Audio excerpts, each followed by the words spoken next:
The question, I mean, we start with what are we taking refuge from? Why do we need to take refuge at all? And easy answer is because there's a whole lot of pain in this world that we've created. Um, One imagines in a perfect world you wouldn't be taking refuge because all things would be in at one. They actually are, but we would all feel that, you know.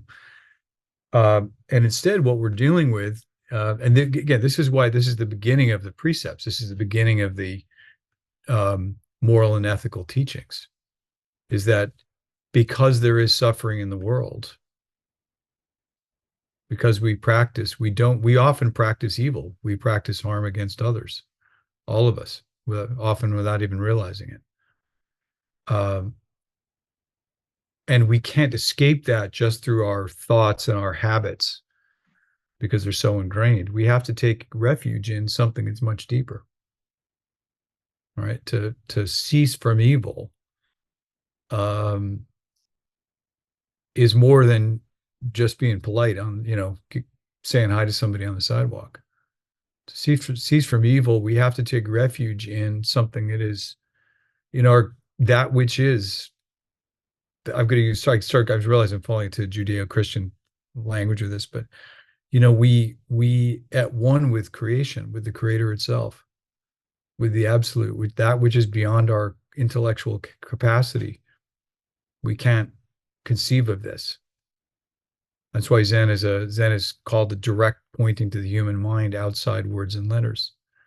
And what it points to is ceasing from evil and doing good for others. And the way we do that is we take refuge in the absolute itself. That is the Buddha. Buddha, we're not talking about a historical person, Siddhartha. That's not I mean, he was called the Buddha, but what we point to is his enlightenment that he ceased to be Siddhartha and he was walking the earth as a manifestation of the absolute. There are others, right? We've can say there have been teachers who've walked the earth who have been that profound and deep that they've been able to move billions of people over thousands of years. Very rare individuals. And yet we are that same being. We're not separate at all from the absolute, from God, from the Buddha. And we have this choice. We take refuge and give up our separateness and our love of doing evil and not doing good for others. We can let go of that by taking refuge. Then all of these amazing things happen, and they happen spontaneously. It's not there. It happens often spontaneously. People have an epiphany, and suddenly they feel quite differently about the universe. Sometimes something will happen, and over time we see an opening. But we become aware as we take refuge that the universe actually is benign and loving us all the time. It's often tough love, but it is loving us. And so you'll see things that we call coincidences or um, you know, things happen that we can't really explain, but we can see there's some intelligence to it. We can discern the path from there.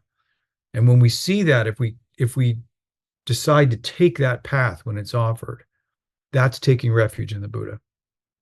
If we see all of that and we decide to continue with the behaviors that we've had that have been painful and harmful to ourselves and others, that's refusing to take refuge.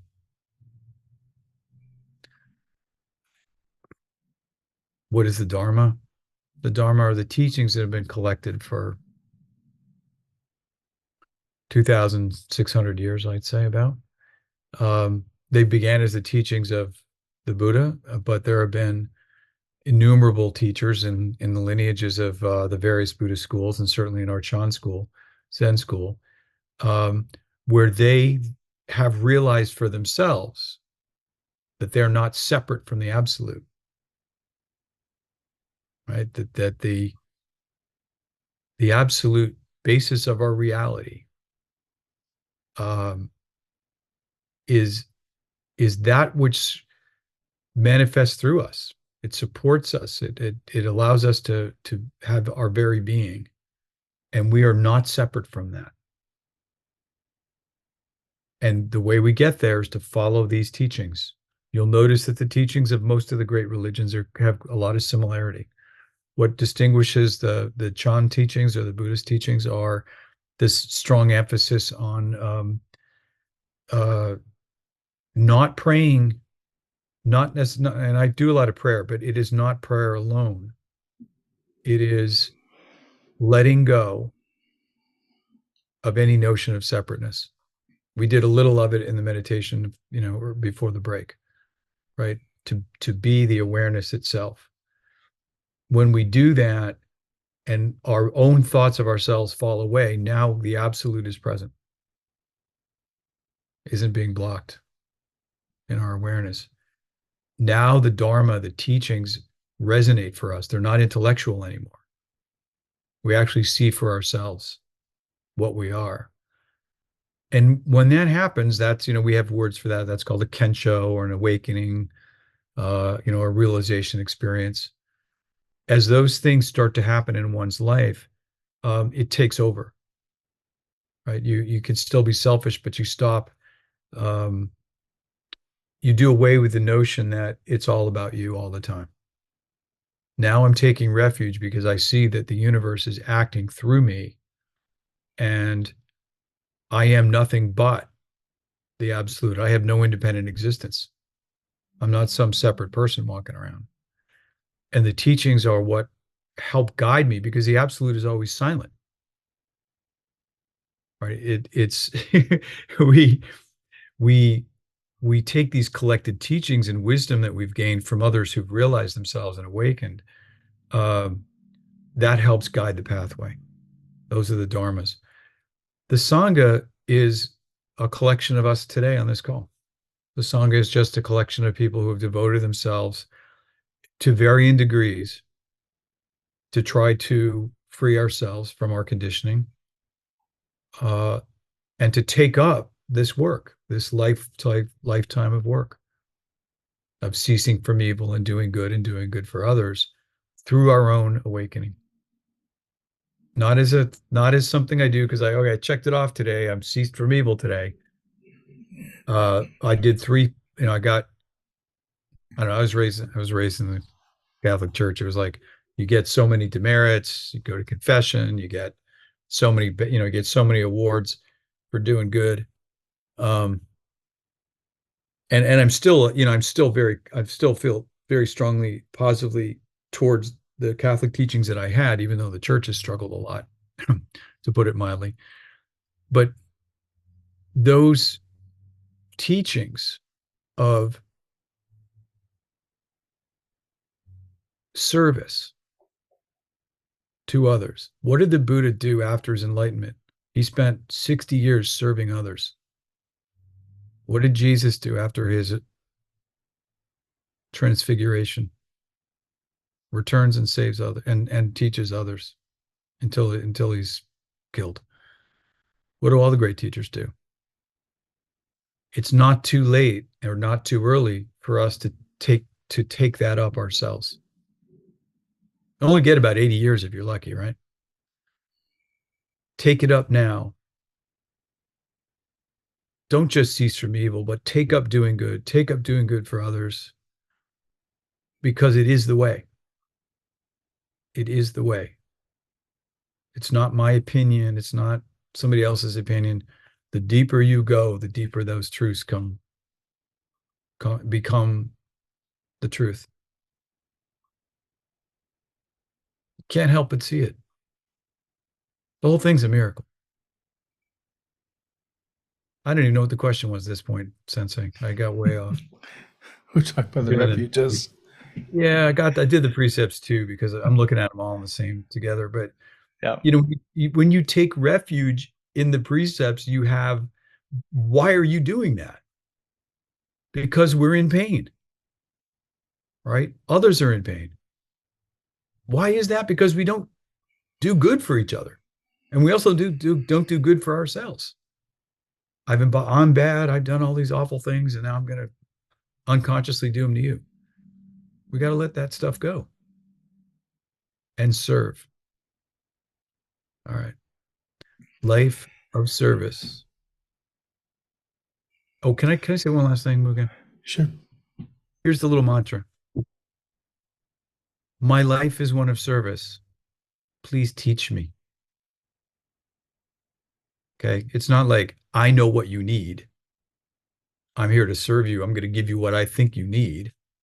Please teach me every encounter. Please teach me. And because you're teaching me now creates relationship and connection. The absolute is present. Goodness happens. I've yielded sincerely and honestly. I'm here to serve you, but I don't know what you need. So please teach me. And then if you allow me to do that, I will do my best. Does that help? Yeah, that's very nice. A couple of quick comments about the refuges. The way I view the refuges is a combination of sort of a lighthouse, uh, a a device that helps us when we're in rough waters, rough seas. It can help us to point the way out of the rough seas or through the rough seas. And also, I consider the refuges to be like a raft, meaning when we're out there in that rough water and we're tired, we're exhausted, the refuges can be a place we can rest. I can't tell you how many times I've heard students say on retreat, I was really struggling and I went into the meditation hall and just the field of the other practitioners was uplifting. I could rest in their practice as support for my struggle. And that's Sangha. But each of these has a support, the Buddha, the Dharma, and the Sangha. And the Buddha, part of the refuge in the Buddha is also taking refuge in our Buddha nature, in our capacity, ability to be a fully realized expression of the absolute. So we have to say this is truth. And this also, the refuges tie in also to the issue of doubt and trust. I mentioned doubt quite a lot in my teaching because I've seen what an impediment it is to people progressing. And the antidote for doubt is trust. We have to look at our levels of trust. In Theravada Buddhism, doubt is looked at. There are three doubts: doubt in teacher, doubt in the teachings, doubt in oneself. And so I recommend to people on retreat that they daily check in and see where are they on a 1 to 10 scale, 1 being low, 10 being high, with trust in the teacher, the teaching, and themselves. I'm not looking for any particular answer from me or the teaching, but what's your relationship to it? And if it's a low score, how come? What's the block? What's the hindrance that's getting in the way of you being able to fully let go and trust? And I started emphasizing this teaching because in debriefing people after Kensho, after awakening, one of the common denominators was everybody was reporting a 10 out of 10 on all three levels before the Kensho happened. So I can see the direct relationship, which is why I emphasize it. But it does, again, tie back into the refuges. It's a place we can rest, we can be held, we can be carried. And that's important to have the safe harbors as we navigate the uncharted sea of our interiority.